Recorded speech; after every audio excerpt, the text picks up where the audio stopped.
So today we're going to look at what they call independent personal pronouns. So the first one is ani, which is I. Okay. The next one is ata, which is you. Then there is at, which is you, but in female.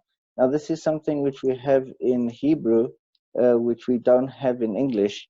That there's a different or different lettering and tenses, you could say, for masculine and feminine. So both words in English mean you. In Hebrew, ata is you speaking to a male, and at is you when speaking to a female. Okay, the next one is going down. We have a moment. We've got who. Okay, who is he, and sometimes and that's masculine, and can sometimes also refer to an it if we're talking about an object in a sentence. The next one is he, and he is she. So I often say in Hebrew is confusing because who is he and he is she. Okay, so just to remember that. Okay, now another thing which we find in Hebrew, which we don't find in English as much, is the difference between the singular and the plural. Now, in English, most we don't find the personal pronouns don't change. For example, you'll see here with you, it remains the same in singular and in plural in English. But in Hebrew, we have got a different set of plural personal pronouns.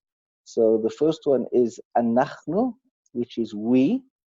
Then we have atem, which is you, and that's masculine. That means if he's talking to a group of men, you would say atem, you, plural. Then you got aten, which is you, plural in the feminine. Then you have haim, which is they, which is again it's masculine and it's got the mem at the end. So you can remember the mem for masculine and the mem for masculine at the end of you as well. And hain is they, followed by hain, and the nun at the end is masculine and it's they. So once again, if you look here in English, we've got you and they. There's no difference in English between masculine and feminine. And in English, there's no difference between you singular and you plural. So you singular is you and you plural is also you. So just one of those differences. So there's a difference between the singular and the plural, as well as masculine and feminine. Now, the next thing I want to have a look at, and then we're going to jump into reading some words together.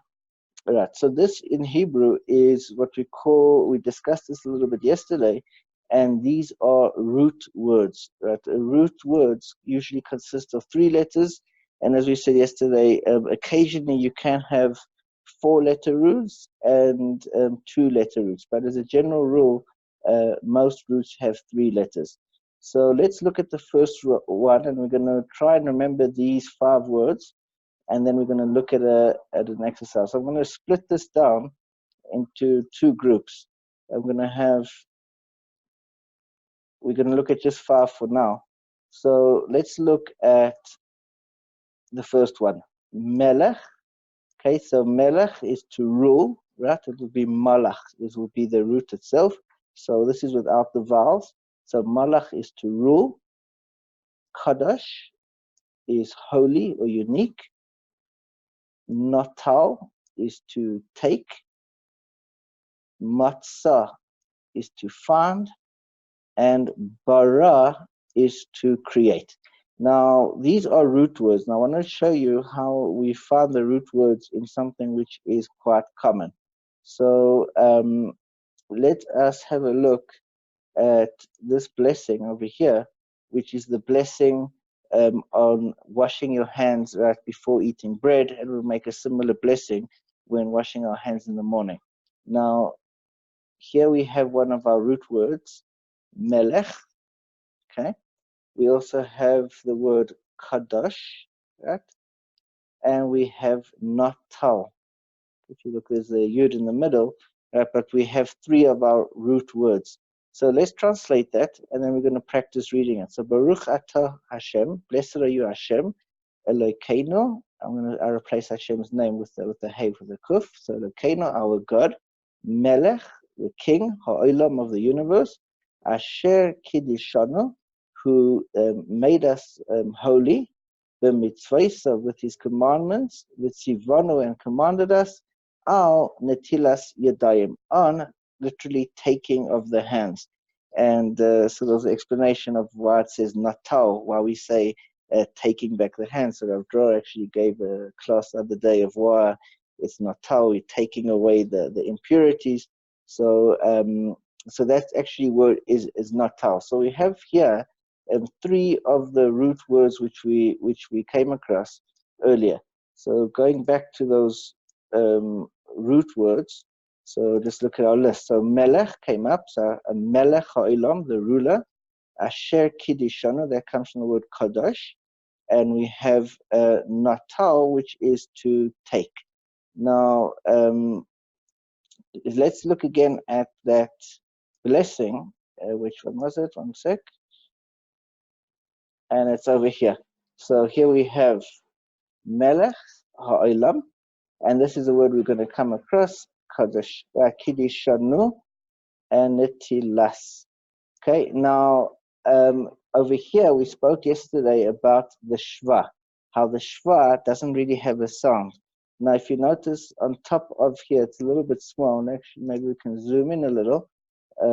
If we look on top of the Dalid of the word Ki de Shana, if you notice it's got that line on top.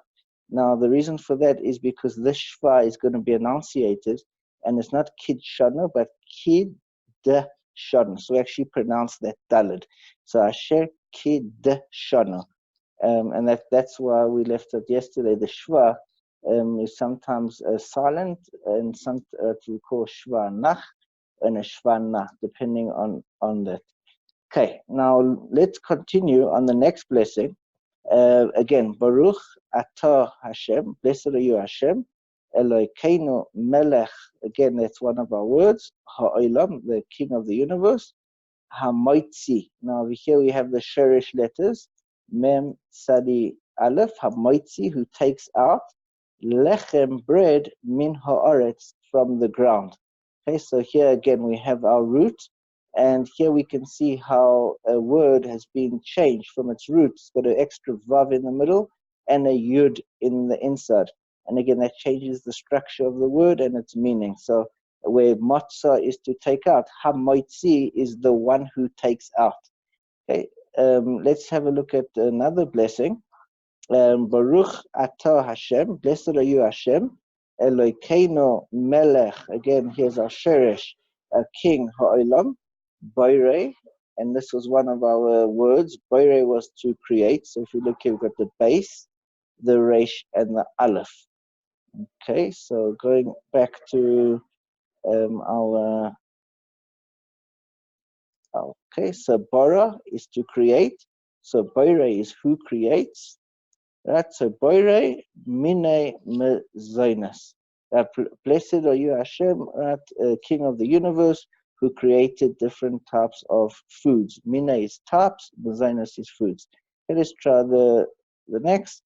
Baruch atah Hashem, blessed are you Hashem, Elokeinu, once again, Melech ha'olam, Boire, who creates. Here we've got our Sherish, base, Resh, and Aleph, Peri hagofen, the fruits of the vineyard. And once again, Baruch atah Hashem, blessed are you Hashem, Elokeinu, Melech ha'olam, Boire, got a base, the resh and the aleph. So Boire, Peri ha'etz, who created the fruits of the tree. Okay, and again, Baruch atah Hashem, blessed are you Hashem, Elokeinu, Melech ha'olam, Boire, Peri ha'adama, who created the fruits of the ground. Okay, and the last one is Baruch atah Hashem, blessed are you Hashem, Elokeinu melech ha'olam, our God, the King of the universe, shehakol, that all, nihiyeh, exists, bidvarai, with his words. Okay, and that's if we look at our translation, this comes from over here. Davar, right? Daber is to speak, And the word which we have in the blessing is Bidavaroi, which translates bi is in or with, davaroi, his word. And we spoke about that yesterday, that this vav at the end with the cholam changes it to from just the root to into his. So bidavaroi means with his word. So just to translate that full blessing, so Baruch atah Hashem, blessed are you Hashem, Elokeinu melech ha'olam, King of our God, the King of the universe. Shehakol, that all niye exists bidavara, through his words. That's the blessing which we make on all other foods. Okay, now I want us just to concentrate on these 10 roots that we have. So we just came across the word daber, is to speak. Then we had gadol, which is big or great. Then we had got the word gavar. We're going to have a look at that now, which means to be strong.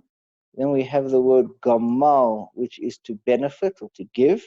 And we have the word zachar, to remember. Okay, so if you notice, all of these words are 3-letter roots. Okay, and they're all going to be what they call conjugated. When they're conjugated, means that we're going to add to it a prefix and a suffix before, a prefix before, suffix after, which changes the meaning of the root. So let's have a look if we can identify, and then maybe we're going to read some of the blessings and see if we can spot some more roots, as well as trying to practice reading it. Okay, so let's have a look over here, and we're going through the Amida. We say Baruch Atah Hashem Elokeinu v'Elokei Avoseinu Elokei Abraham Elokei Yitzchak Elokei Yaakov Ha'el. Now we have a word which we just came across, Hagadol. So if you notice over here, you have one of our roots words, which is Gimel Daled Lamed, which is Gadol, which is to be big. Next one we have Hagibor, which is great. And again, looking back at our root words, we have Gibor, right? Gavar is strong. Okay. So El Hagibor Vahanoira, and it was awesome. El Elyon Goimel, this was one of our root words again. Gimel Mem Lamed, you can see now there's a Vav in the middle. Chasadim, and again, looking at our root words, the Kone Akol, the Zoicher. Now, if we have over here the Zoicher, you can see the Zayin, the Chaf, and the Resh. Okay, so the Zachar is one of our root words, and we can see that there's a Vav placed in the middle. This is changes it from its regular meaning of its root into something else. Okay. What I would like you to do now, if anyone is interested or is willing, I think Antoinette, maybe you can give it a try. And we're going to have a look and just read the first the blessings on food, just to see how that is translated. So I just want to see if we can take that off. Okay. So would you like to say the blessing on bread? If I can see it, I can't really see it. It's down at the bottom and it's kind of covered. Oh, okay. For food, down at the bottom there. Yeah, it's very small in my frame here. Okay. Well, I know the beginning. Baruch atah Adonai Eloheinu melech haolam shech. So the blessing of, so not on that one. Okay, so we're going to do the first one. Hamotzi lechem. Can you see that blessing over there? The hamotzi? Yes. On bread? Yeah, I can see it. Oh, okay. Baruch atah Adonai Eloheinu melech haolam hamotzi lechem min haaretz. All right, perfect. Now, just to point out, so you said it nicely, which you noticed the pronunciation ba, so we've got that kamatz underneath the base, ruch, right, and that you've got that the chaf sound, baruch, which had the patach, ta, which had the kamatz. That's a baruch atah Hashem Elokeinu right? We had that Seirei underneath the Hey, Eloheinu. And now if you look at the word Melech, we've got two segels. So Melech, and it ends with the Chaf. So Melech, Ha, Kamat, Oi. Here's our Oi sound. Ha, Oi, Lam, with the Kamat, Ha, Patach, Moitzi, we have the Choilam, Chirik, so Ha, Moitzi. And then we've got two segels again. Lechem, Min, Haaretz. Okay, so now we can see how the when we're reading in a sentence, how those sounds come out of those nakudas. All right. Uzi, are you here? Kind of, just busy. All right. Do you want to say the blessing for us on? I'm listening now. You can say the one on fruits. Which one? There it is. Which one? I mean, there's two. No, there's only the one for fruits. Oh, so for Adama, okay. No, that's right. So that's for right. So on vegetables we say hadama. So again, it's so right. So the one for fruit is ha'etz, right? The fruit of the tree. So let's go over that again. So Baruch, blessed, Atah, Hashem, right? Blessed are you, Hashem, Eloheinu Melech. So we've got that sego underneath the mem and the lamed. Ha'olam, blessed are you, the King of the universe. Boi, here we've got the cholam. Rei, with the tsere. Peri, here you can hear the P coming out, the Peri. Ha'etz. Okay, you've got here we've got again at tsere. Right, so let's go over it, and if anyone feels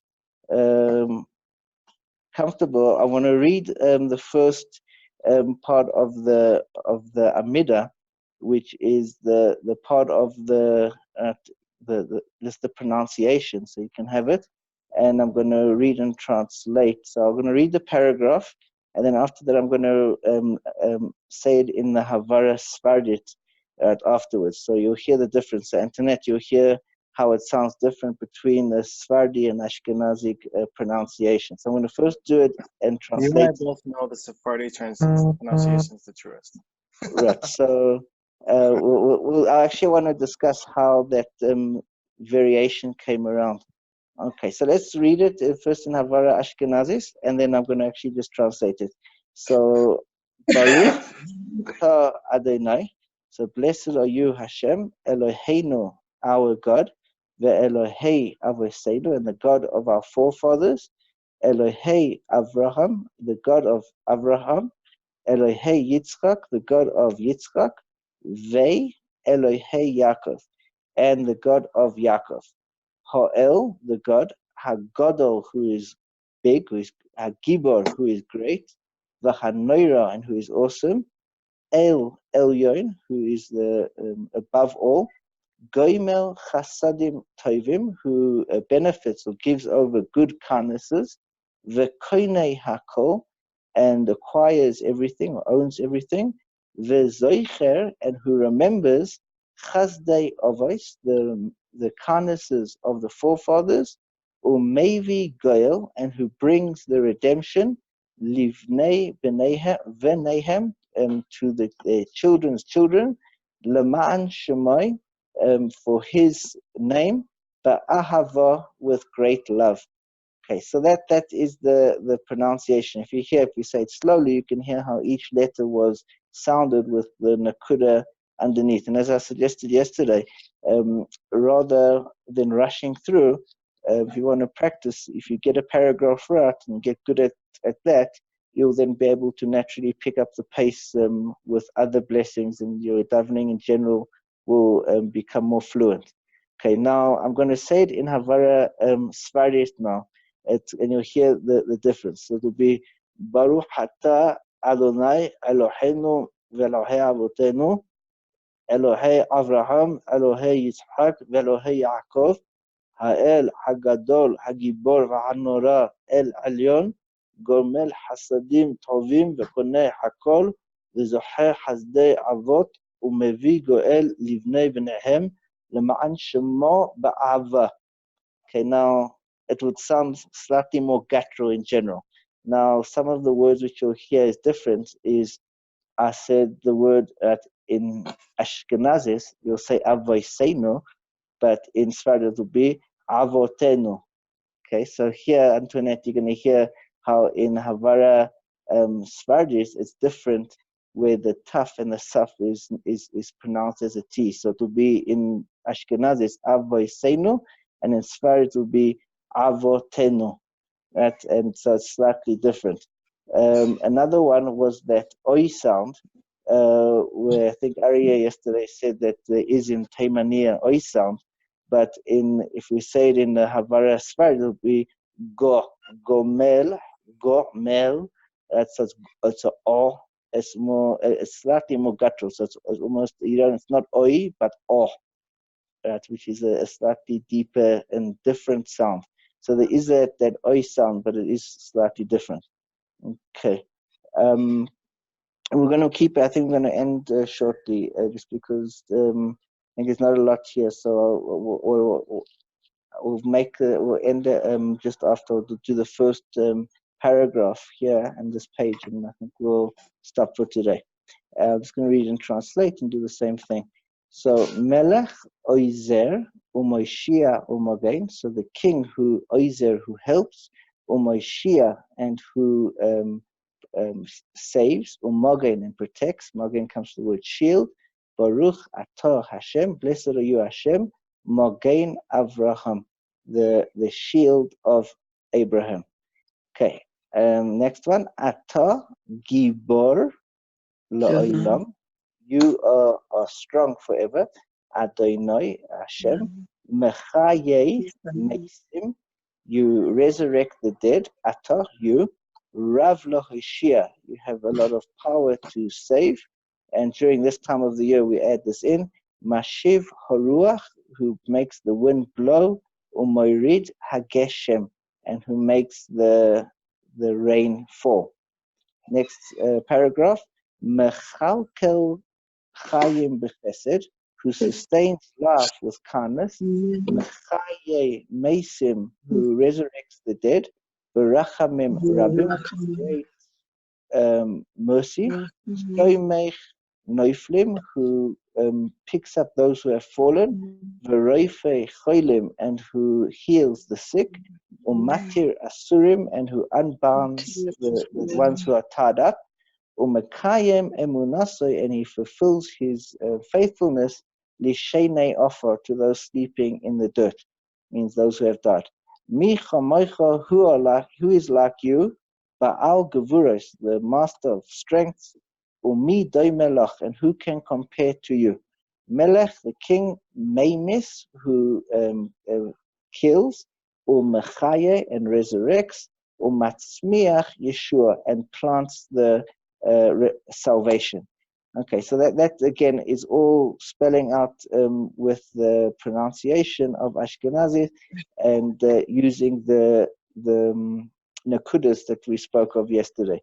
So I'm just going to read that paragraph with the different Havara, and it'll be the Havara Sfarit. So it'll be Melech Hozer Umashia Umagen Baruch Ata Hashem Magen Avraham.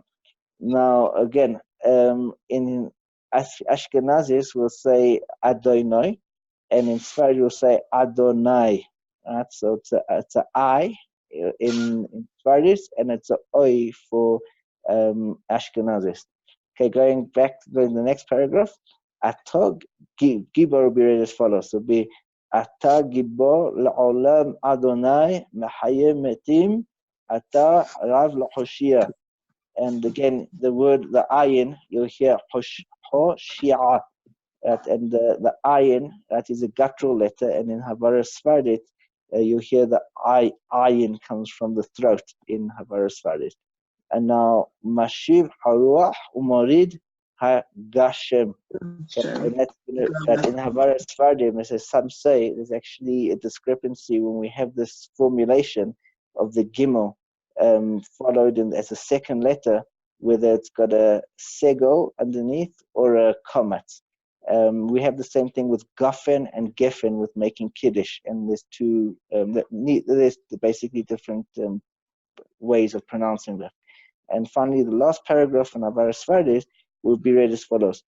محكل حيم بحسد محيم متيم برحميم ربيم سمح نفليم ورفع حليم ومعتير عصوريم ومكعيم إمونعتو لشناي عفر مي حمحو بعل جبورات ومي دو ملح بميت ومحيا ومعتسميح يشوا. Okay, so here it sounds slightly different, right? Between the two, it's the same words, but it sounds a lot more guttural in the Havaras. Right, and just to give you a little bit of a basis of how the difference was, or where the letters came from. So these letters which we have, which we're used to today, is what we call the Ashuris, right? And Ashuris, the letters which we are used to, which we commonly know the Aleph looking as, as such, and the base in Gimel, right? That's called Ashuris.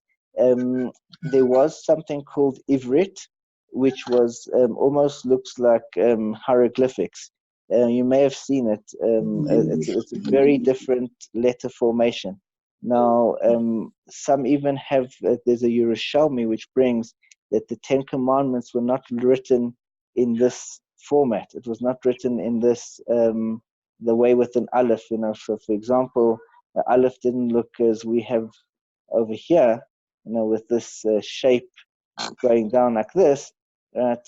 But Aleph, right, was written in Ashuris, which was a different letters formation altogether. And I'll maybe post up on the group what the different letters were. That's actually Ivrit. So Ivrit letters are not these letters. These are actually called Ashurit or Syrian letters, and we've kind of associated this now with Hebrew. But originally, Hebrew letters weren't like this. There were two scripts of Hebrew. There was Ivrit, which is kind of like the shorthand or cursive, which looks almost like hieroglyphics. And there's Ashurit, which is this letter formation, which we have as taken for granted today. Now, the pronunciation varied over time, and how exactly were the letters sounded. For example, in the days of Moses, when the Torah was given, when they were speaking this as a language, it's actually it's said. I once heard that the letters are the way the letters are pronounced is correct. How the Sfardi Havara is, and the Nakudas are correct. How the Ashkenazi Havara is. And I once had a friend who was able to read in that original traditional text of that pronunciation, and I almost couldn't recognize any of the blessings. Being familiar with it, I still had no idea. It sounded so strange and foreign, almost sounded like a completely different language. So we have, just so we know, that there's the different havaras, or the different pronunciations of the letters. It's evolved and changed over time, almost like a language itself. And we find that with accents, for example, if we go, let's say, to Australia has no particular, they speak English, but they'll speak with an Australian accent. And if you go to America, they speak English, but you've got an American accent. In South Africa, you'll speak English, but with a South African accent. So these are almost like accents which were picked up, and most likely a lot of it had to do with the culture which was surrounding it. And if you would imagine that the Middle Eastern Jewry would be surrounded by Arabic-speaking nations. So I think most likely it evolved in such a way that this would be spoken in just with the enunciation similar to how Arabic was spoken, and the other languages also evolved. I think accents got picked up over time. So what the correct way is, again, it's just a Havara. so long as you're saying the correct words and with the letters with the right nakudas underneath. So what is important to note is that we don't usually mix and match, and there is only one. There is a halachic implication to that, and that is someone who pronounces the wording with one havara cannot be a daven as a chazan for someone who pronounces in a different havara. So it's important that if you're able either to do both, and then you can daven as a chazan in either, in a Sephardic place or an Ashkenazic place, or if you can only do it Ashkenazic, so that you will stick to that and stick with the Ashkenazic way. If that's just to be a chazan, and the reason for that is the chazan is helping to others and assisting others in their prayers, so they have to be saying the same havara. Just in terms of the languages, so I personally am used to saying it in the Havara Ashkenazis. That's how originally learned it, and for me, I feel more comfortable with it. The Nakudas, I think, are like that. Modern Hebrew isn't spoken with Havara Ashkenazis; it's spoken with Havara Sephardic, and a lot of the words are actually swallowed up, and they're not pronounced with that so much enunciation on each one of the nakudas. So speaking modern Hebrew is something which is slightly different. And so if anyone is interested in taking any of this further, looking at root words, building up a vocabulary, and being able to read and translate, so that's something which I'm happy to do with anyone. But I think for now, I think we can, we'll stop here. And if there's any need or any request for more on Hebrew, so I'm happy to go into it. We will cover it in our regular classes when we get to davening. I'm going to go into the prayers in depth. Today I just read and translated, but we will go into it in more depth, just with regards to the meaning of our prayers, what we say and what it actually means. All right, guys. So thanks everyone for coming. All right. Thank you, Rabbi. We'll stop here. Okay. Thanks, guys. Yeah. Cheers.